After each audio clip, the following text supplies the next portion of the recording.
to share some experience from a force that I represent. Normally my force, the Indian Police Service, or the Indian Police, is generally known for its inaction, sometimes for its action, but most of the time for not acting on time. We don't hit the sweet spot correctly. Most of you blame. In fact, one of the participants, when I was walking in, she was telling me, I hate police generally, but you are an exception. I said, no, you're telling me only because I'm here. Before getting into that, so two things I have to talk to you in detail. Only then we can put things in proper place. This perception the Indian police have got is something that all of us are trying our best to come out of it. Normally you go to a movie, you see the bad fellow is always a cop, maybe a pot-bellied cop. That is the kind of character the movie always plays. Before coming to the service, whenever I see a fat cop, I get very angry. I say, oh look, this fellow must have taken a lot of money, he must be a corrupt fellow. That is why his belly is very fat. So after getting into the service and working for about 7-8 years, then I understood the simple rule. This person is fat because he gets up at 5 o'clock in the morning, leaves his home at 6 o'clock, reaches the police station at 7:30, starts his daily duty at 8 o'clock, attends God knows how many work he has to attend per day.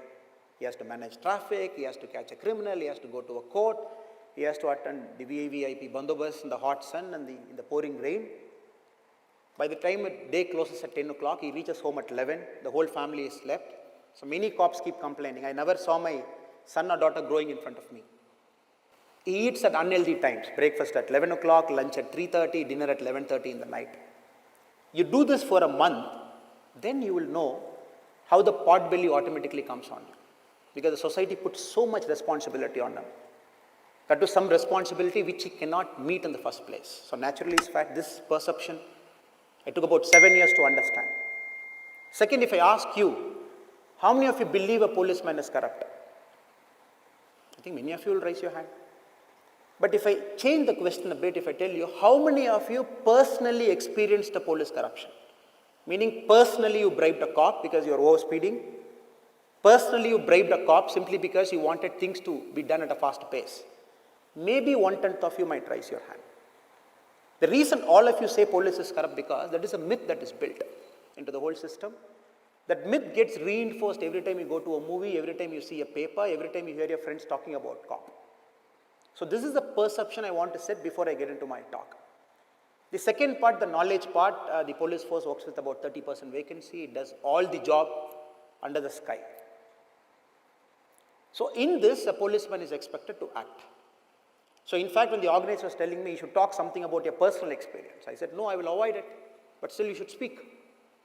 Some of my personal experience could be, if you look at the social media channel, a couple of my videos are there. There is one video where a sub-inspector gets kind of house arrested, I go rescue him. And they say, no, you have done good work, you acted.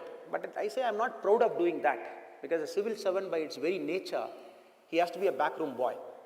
He can never come out in the open. You should always allow the system to take over. The system should be so robust and fine. The system should function even for a rich person, even for a poor person. The system should not see, oh, you are influential, you are not so